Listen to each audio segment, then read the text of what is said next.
and it's going to cover quite a few topics. And actually with me this morning is actually my manager, Ms. Tan. She's our Managing Director for Southeast Asia and India. So why I want to introduce her, because we have been working together developing this different initiative in Asia for the last many years together. So I think once there's Q&A, she will chip in along the session. Okay, so basically in this agenda, there's three parts of my agenda. The first part is sharing a little bit on the global trend, microelectronics global trend. Second one is to give a brief overview who Synopsys is. And then the last part is to cover a little bit of the Asia-Pac trend. And I've only selected 3 countries in the interest of time. So there's many more that we've done before, but I will be doing a simple case study of China, Taiwan, and most recently in Vietnam that we have spent most of our time in. So feel free to stop me anytime that if you have any question. So let me start. Okay, innovation. So from the earlier presentation, though I don't understand Thai, but I got the keyword innovation, and that's exactly innovation. Innovation is basically the driver of the whole global value chain in the world today. So if you look at innovation, it actually is the foundation driving the various ecosystem in the whole food chain. And if you look at it, it's actually the basis for the whole semiconductor world, which is actually valued at about 320 billion, and driving a whole electronic system of about $1.3 trillion. So it's a super mega industry that we are supporting with, and the basis underneath it is actually innovation. So for Synopsys, we actually come from this industry known as EDA. So our industry is worth about $6.5 billion today. So what is the mega trend in the industry right now? The mega trend is smart in everything. You heard so much about this jargon about smart. And smart can be in various areas that we are talking about. Smart in power, building, cars, toaster, land, dogs, anything in the world. So when we talk about smart, we basically refers to smart in not just electronics that we talk about, and within it actually encompasses various things: software, sensor, microprocessor, storage, communication. And that is the mega trend. Everybody wants to have a smart in everything. A smart home, a smart car, a smart whatever you can think of. And today people say, I need to have a very smart dog that will follow me and know how to do everything. So that's exactly the mega trend that we are seeing. And you look at it is that, and even in automotive, a lot has changed. There's a mega trend also in the world of automotive. And if you really look at it, is that the mega trend automotive is this what we call automotive electrification. And what does that mean? So let's do a case study of this automotive. Look at just in 1993, an example of Ford Taurus against a 2011 Mercedes S-Class.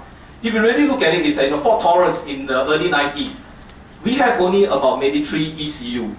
And probably this whole ECU constitute less than 10% of the total cost of the car. But if you look at in 2011, the Mercedes S-Class, we have more than 30 sub-electronics ECU system, and we are using more than 100 microprocessor underneath it, and with more than 100 sensor around the whole car, and the electronic account almost 40% of the whole cost of the vehicle. And if you look at it, this is what we pick up from IBM. So another driver that's driving in this automotive electrification is also the area of the software. There's an escalation of this software content inside the car today. If you really look at the car today, in the early 70s, maybe we have close to 100,000 lines of code in a car, and progressed to maybe 1 million in the 90s, and right now we are talking about maybe 100 million lines of code that's actually inside the automotive that you see in every day. And that is certainly is a mega trend that we are seeing, a huge escalation even of software content inside the automotive today. So, and you look at it in Ford Edge in 2011, they even run the whole Microsoft operating system on the car. And that is amazing. Even the whole OS has to go on Microsoft. And why this trend? Because there's really this huge explosion of software content inside the vehicle today. It's so sophisticated. And if you look at it, it's like, what the future going to be? The electronification and complexity has to continue to increase. And it will only go up and will never come down. And why? Because everybody wants this super high-tech car that you are taking today. So this is definitely the huge mega trend that we are seeing is going to also driving the industry to the next wave. Besides the mobile electronics that we know, I mean the mobile market of tablet, mobile phone, I think everybody is well aware of it. This is continue going to be a mega trend. But besides that, a lot of people overlook is the trend inside the automotive electrification. So let me jump in to give you a very quick overview of who Synopsys is. So Synopsys, we actually belong to the industry that I mentioned, EDA, which stands for Electronics Design Automation.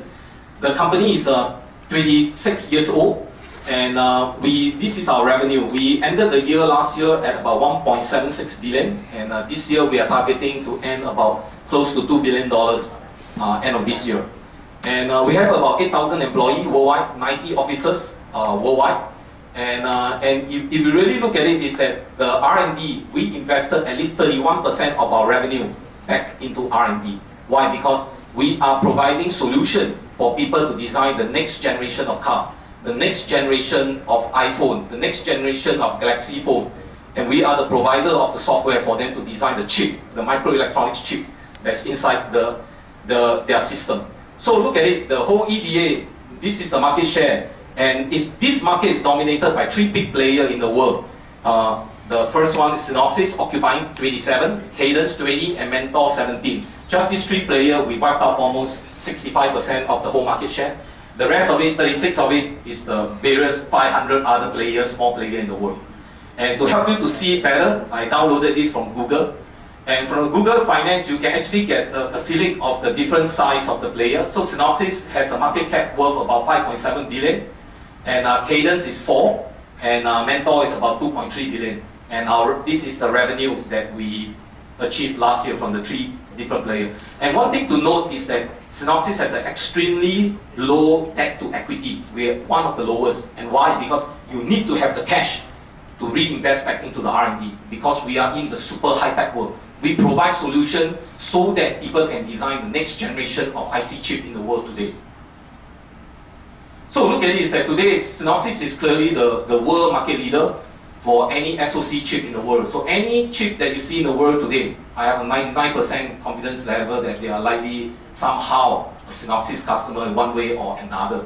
So we provide an end-to-end solution from system, and the whole end-to-end solution for digital analog design and all the way down to manufacturing of any SoC chip in the world right now.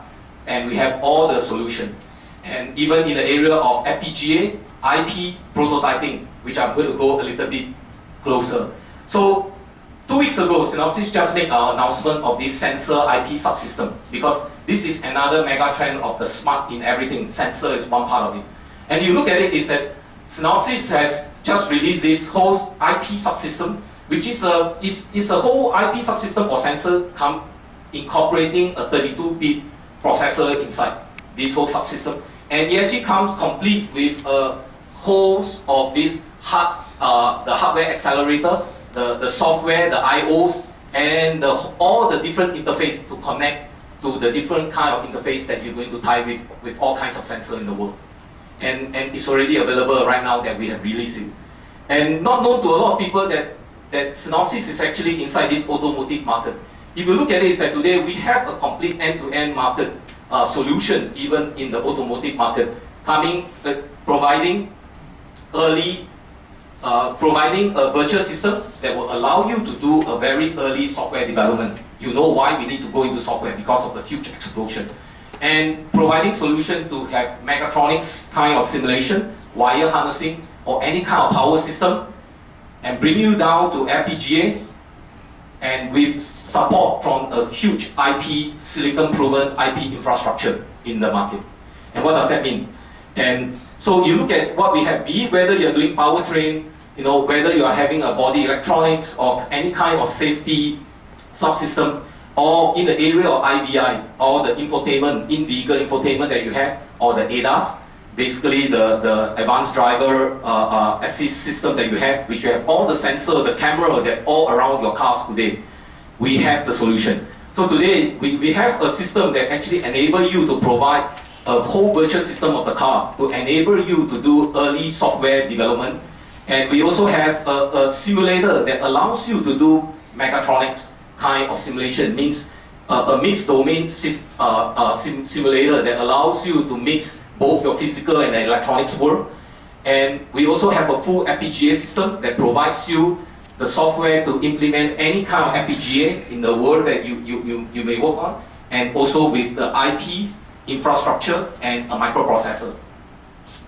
So you look at it, what is a virtualizer? Virtualizer actually provide a whole virtual prototype that you can embed a CPU, and where you can go into an early software development. So you can actually start your software development even before the CPU is even available. So that enables you to do earlier testing. So you can embed any kind of the top processor that you have in the market, even it's not available, but the specs is available. So you can actually take that and plug it into a virtual system and start developing your software, because you have not 1,000 lines to run. You may have a million line or 10 million or 100 million line of code that you need to verify. And this is a quote from Mazda. Say, today ECU is the most important device in the automotive based on performance and cost. We need virtual prototyping, not only to accelerate ECU development time while lowering costs, but also to ensure ECU are safe and reliable. And you need the amount of time to do enough testing, because reliability is key in any automotive vehicle. So this is the announcement that we just made with Renesas, basically for the RH850 MCU. So this comes with a complete, what we call a virtualizer development kit. And this kit actually comes with enable you to do software development, system integration, and testing, and for any application, or even supporting all the, and it has a direct integration with all these different tools in the market, like MATLAB, or we also have our own Synopsys Sabre tools, which will enable you to do your virtual HIL, your hardware in the loop system validation and testing. And you can do all this upfront, even without the availability of while the CPU is still under development. And this is what I mentioned for the Sabre. Sabre is actually a physical modeling tools which actually span across multi-domain. Because a lot of people who done the electronics world and the mechanical world, they seems to be very separated. And what Sabre does is exactly bringing these two communities into one. Means basically we provide you a multi-domain environment, providing you a mechanical world with the electronic world, and do the simulation together.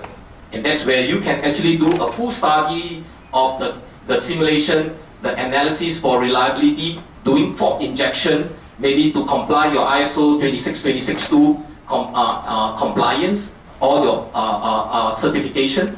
And it actually helps. We have been working with various OEM and Tier 1 for many years, which actually help them to connect their physical system to the rest of the electronics, increase the hardware quality, and also to reduce the prototyping iteration. Because you can now have a virtual prototype ahead, way ahead, before you build the whole hardware prototype. You still have to build your hardware prototype at the end of the day. But the beauty is that you can do this all inside a PC.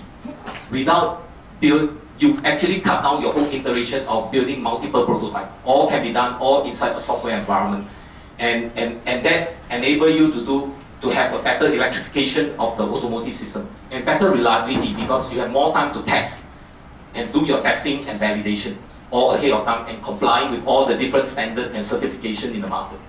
So that gives you a very quick overview of what some of the things that Synopsys is doing. Because I think Synopsys is very well known in the whole microelectronics for the IC world, but not known to a lot of people is our involvement inside this automotive. And clearly why we become a bigger player, because of this mega trend of automotive electrification. So that's the quick overview. Before I jump into the initiative of the Asia Pac, which is the key interest of my speech today, and that's why I'm going very fast right at the front. So is there any question for me before I jump into the next part? Sure. Are you a part of the Google self-driving car? Google? Self-driving car. Oh, we are not directly involved in that, but we do have the solution that we work in with some of the Tier 1 and the OEM. So we are not the main guy, but we do work with the OEM and the Tier 1 who is involved. So you think it's something you see, for us, we believe that the direction, there is always a possibility. Because for innovation, you must have the wow, the dare to dream wow, and that's where you can make it big.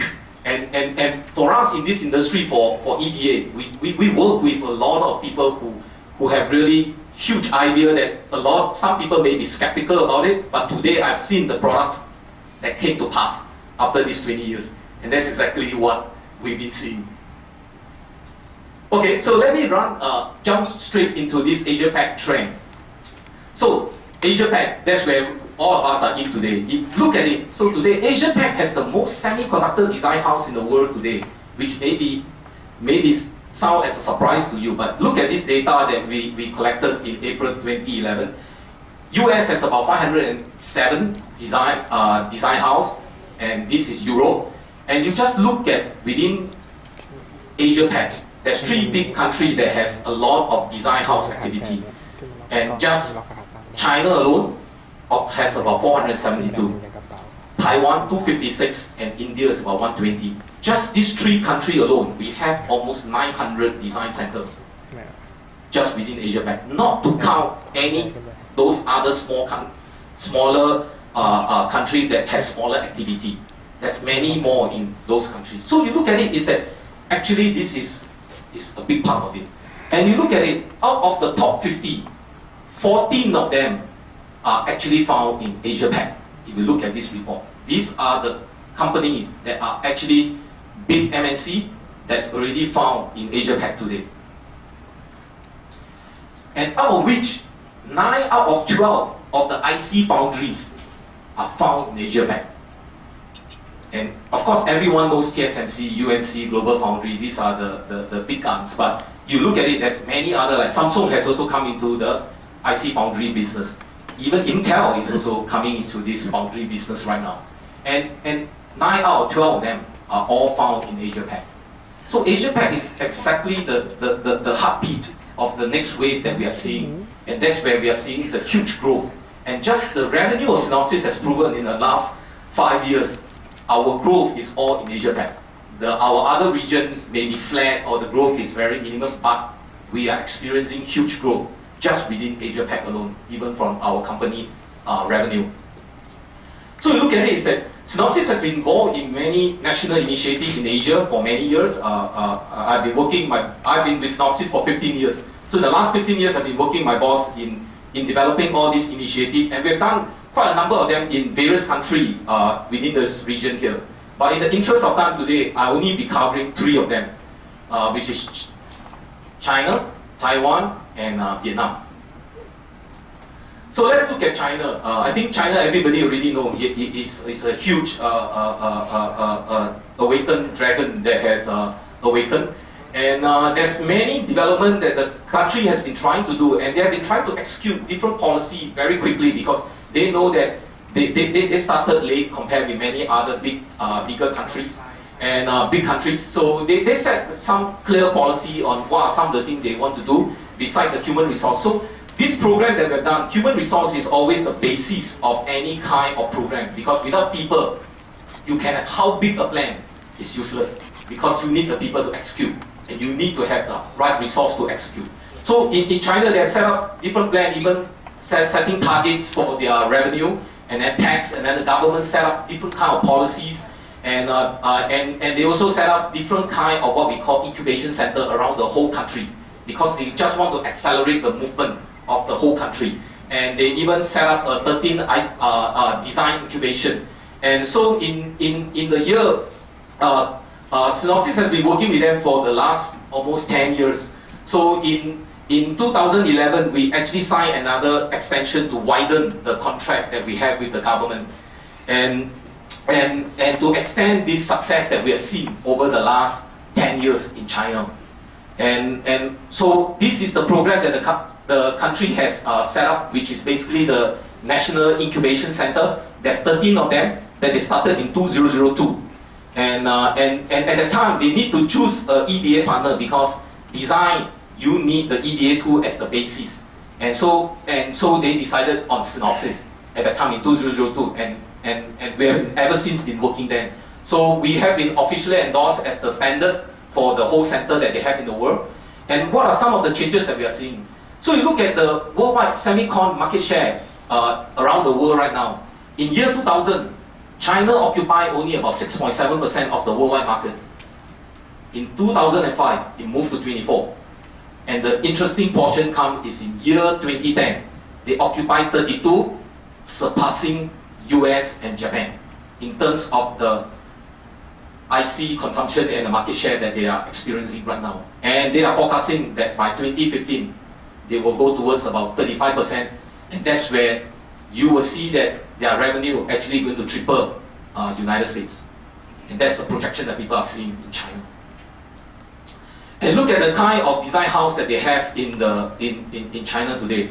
So in 1990, they have about 15, and today they have grown up to about 500 IC design center. I think some of them has grown very big, and you probably heard of a few of them, whether Huawei or whosoever that you heard of, but they have really grown over time. And including they have a huge wafer fab infrastructure of SMIC all around them. And you look at it, is that from the IC design house, the government also set very clear targets that we wanted to actually grow this part of the revenue and see this data. And from year 2000, from about 129 million, this has grown to about a $7 billion business for the country.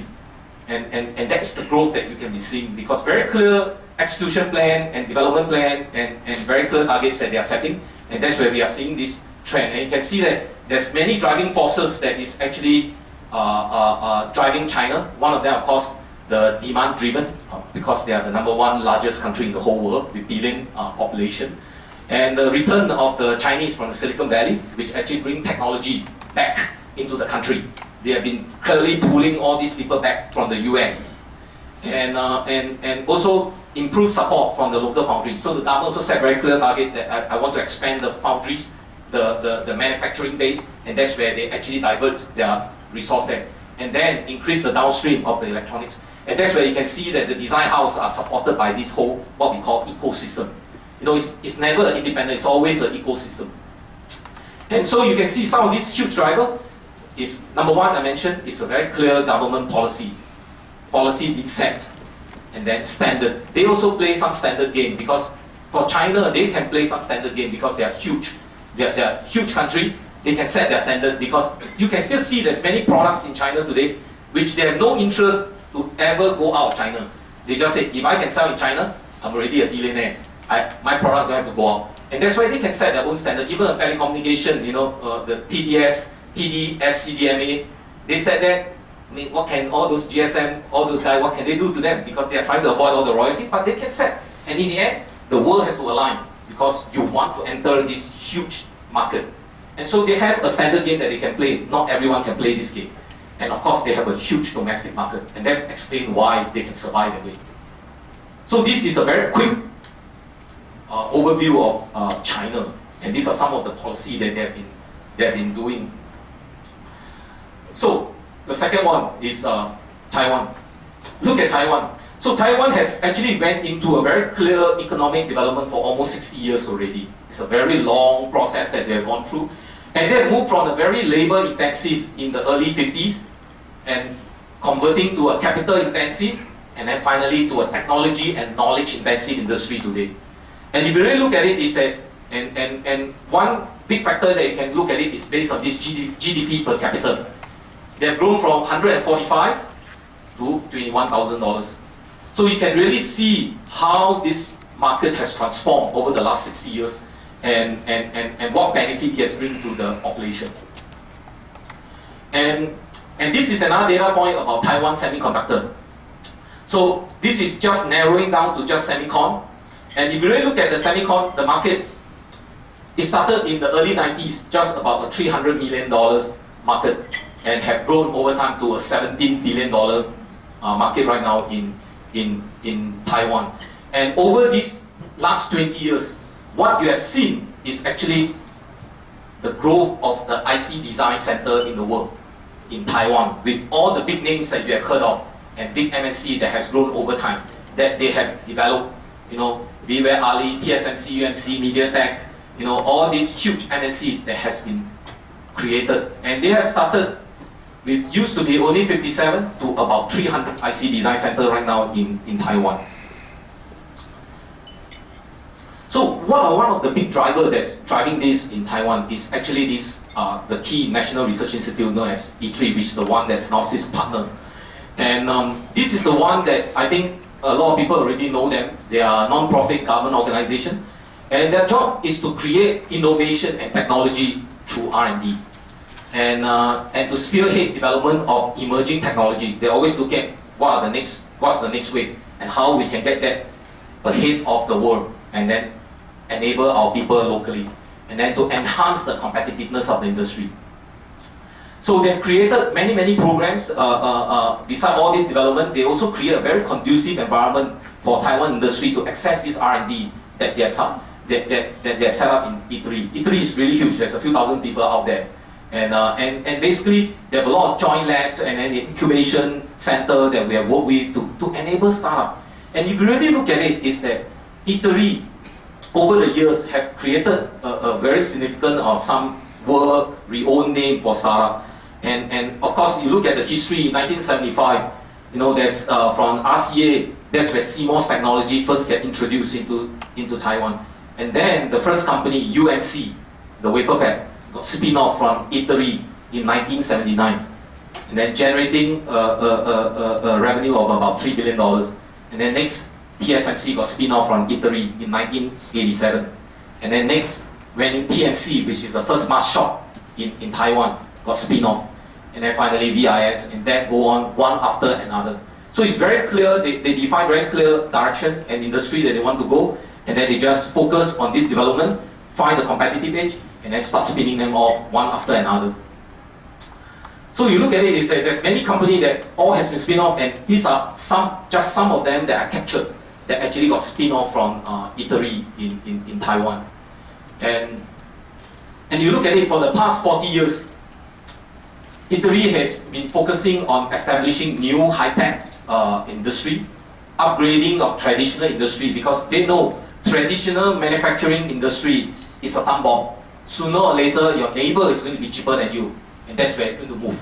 And that is exactly why they are moving out of all this pure manufacturing base. No, manufacturing is good, but till you can move the envelope to a high-tech manufacturing.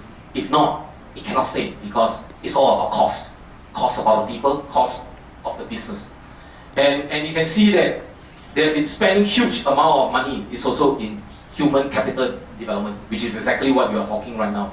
And that's absolutely, to me, the most critical. Without a ready human capital that is targeted for the industry, this industry cannot happen. It's just impossible to happen. And for this professor, they say that for every dollar they invested in E3, then they have a return about 10x to the general public. So they calculate how this thing get benefited the people, how they enable the industry, how much of GDP that they're injecting, and that's where they find that every dollar they invest into E3, they get a 10x return. And this, I'm just bringing you all back to this whole history of Taiwan and E3 that they have gone through. And there has been the main framework that's driving this industry. Okay, so the last one is on Vietnam, which my boss and myself, we spent quite a lot of our time over, because this is our most recent initiative that we have done. So in year 2005, it's the very first time my boss and myself actually stepped into Vietnam. And when we step into Vietnam, there's really nothing on microelectronics. There's totally no presence, and nobody talks about it, nobody cares about this, and everybody only care about manufacturing and PCB. That's all they care, because that's what they are good at, and that's where their focus is. And so through many forms of seminar and education and talking with the different authority and the state government, we come up with some basic plan, basic framework, and then with that we decided, hey, maybe we should establish a National Research Institute, because we learned from E3, we learned from some from China, some of this program, we find that, hey, you need to have one.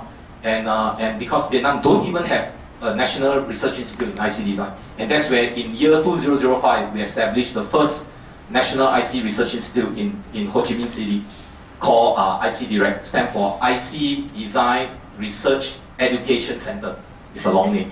So So yeah, so we focus on these four main areas: education, training, research and academic exchange, technology transfer, and of course all the international cooperation. These are the basic framework. So we started the year with only about 8 person, and today they are close to about 100 people in the center right now developing chip. And these are some of those that we have worked with them to develop the chip. It's not the state of the art, it's not the high tech, but the whole idea is to inject this knowledge into the country, into the people, and into the research institute. So we in 2008 January, we actually announced the first microcontroller. It's just an 8-bit microcontroller, which we fabbed it with TSMC at 0.25 micron. And then we went on at 2009 September, we actually tape out 2 other chips. One is an improved version of the microcontroller, and then we actually tape out this analog LDO. So we did a voltage regulator with them. And then we went on to improve from 8-bit to a 16-bit, and a 16-bit to that we are targeting for a national project, which is the RFID that they have announced, which I'm going to go into more details. So this is the first announcement that we made in 2008, which we basically, the very first time that Vietnam kind of designed the very first chip by their own local people, 100%, which never happened in their history. And then we went ahead to announce this first analog chip, which is an LDO. And that was in 2009 that we actually went around and get different groups of university to be involved in developing this chip. And then we follow up with this national project that the government has awarded. So the government decided to award a national RFID project to IC Direct, which is the one and only IC research institute they have in the world. And to do that, we actually want to get a bigger involvement of human capital. And that's where we actually decided is that, hey, we have to cooperate also with some of the top universities that they have identified to give them a better in-depth knowledge on all this development. And that's where we have selected just 6 universities. These are the 6, which is 3 in Ho Chi Minh and 3 in Hanoi, just to have a balance of, just to balance up the human capital in both cities. So we actually went on, and this was done last year. So we actually made the announcement, and then they work with us. Synopsys provide the software, and the government provide the funding, and then with the project, and then IC Direct is the owner to drive this RFID project. So along the way, as the country continue to develop and produce the manpower, we start to catch attention with some of these multi-MNC, multinational that comes in. So in 2006, Renesas Vietnam is the first IC design company that actually entered into Ho Chi Minh City. And in this city, and when we first started with Renesas, I still remember I met up with the CEO, Sato-san, and we were talking about how to do this development, because when they entered at that time in 2006, yes, there's a lot of news about the interest of the government going to that area, but the manpower is really not ready. They are really, really not ready, because it's very early. See, we only entered in 2005. 1 year later, because they heard about all this interest and the government targeted them, they decided to, with all this special package that they got, they decided to come in. And when we first started, is that the first school, they said, okay, this design center, we need to grow to about maybe 500 to 1,000 people. That was the target that Renesas actually set. And so when we started on the first year in 2006, we actually went to all the top universities that we can find in the whole of Vietnam and try to hire all the top brain that we can get. And we started about 100 people. And we came in with a few years, a 2.5-year training program. And then we work alongside with Renesas to train and bring the skill set of this to the people that they hire. And it took them for a flat 2.5 years. Renesas actually has totally no revenue from this center. It's just a 100% cost center. And to Renesas, this is and today Renesas has about 600 people. And they are the largest IC design center outside Japan. And it's found in Ho Chi Minh City today. And another one that has entered is actually eSilicon. So eSilicon actually come in, they are actually a US company that actually focus on analog design. Their focus is on custom memory, analog design. Everybody know memory is another explosion in the market. Everything needs memory. Today, we depend so much on our smartphone that we can't even remember phone numbers. I used to be able to remember all my brother and sister, all my friends' phone number. And ever since the smartphone is too smart, I cannot remember a single telephone number now. If I lose my smartphone, I lose everyone's contact in the world. And that's exactly, and you look at it, is that this market for memory is a huge explosion. And that's exactly where East Silicon entered the market, trying to harvest on some of these analog designer that they can find in Ho Chi Minh. And so East Silicon actually worked with Synopsys and entered this market. And today, they've actually taped out, in 2011 October, they actually taped out the first 28 nanometer chip MIPS processor. So I think some of you probably are familiar with this MIPS processor, the 1074 MIPS processor. These are all done in Vietnam, end to end, complete, and they're manufactured in Global Foundry at 28 nanometer. So the skill set over there has been improving over the time, over the last 5 to 6 years. So with all this improved in terms of the industry, you can see that the next thing that came in is basically the government see this improvement and the escalation of the market. That's where they actually, last year, in April 16, 2012, the Prime Minister actually signed off this national products document, basically identifying which are the top 10 industry that they want to invest in the next 10 years, 5 to 10 years, the general direction that the country want to go. And these are the top 10 industry that they have identified. Number 1, Vietnam rice. Okay, the country feel that they have a competitive edge. Now Thai rice is very expensive. So this is also one target that they are looking at. How to increase the quality, how to increase the productivity, and then looking at, in the area of supermagnetic and super gravity equipment, and then those mobile drilling rig, because they have still have an oil and gas industry. And along with all this, look at number 9, microelectronics circuit products. So IC design for microelectronics has been identified and tabled under the top 10 industry in Vietnam last year by the Prime Minister on the 16th of April 2012. And clearly, what are some of the things that they are targeting for the microelectronics? These are some of the objectives that they're trying to hit for the next 5 years. Okay, so they implement this is 2012, and their targets by 2017 is to be able to achieve between 100 to 150 million of revenue, and able to contribute technological innovation into their national defense and security. That's key to all countries. And to attract at least another 5 multinational. Today they have easily about 6 or 7 multinational right now operating in Ho Chi Minh and Hanoi already. And they are targeting for another 5 to operate there, which they have set very clear target who they want, and they are after them in this company around the world. And to train another 2,000 engineers in this field, in microelectronics, IC design related field.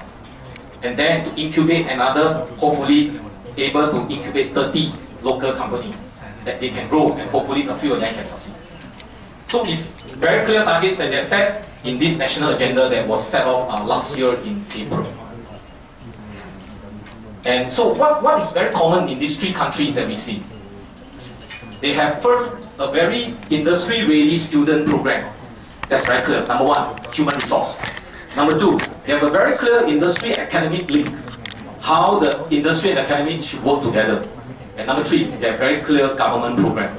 And if you look at it, it's like in China, of course, we have been working with the various top universities around China, which all the big names that you can think of. And also, the government has also created all these incubation center and all this national agenda, national program that they drive. Similarly for Taiwan, they have a huge infrastructure of the education in the university, and they have all the E3 program and the CIC program that they have, and also government policy that actually drive this industry. And similarly, the same for Vietnam. And these are the 3 common elements that we see in all these national initiatives that we work with. And it's an ecosystem. It's never, if any one of them is missing, our experience is it cannot succeed. These three has to work together in order to see success.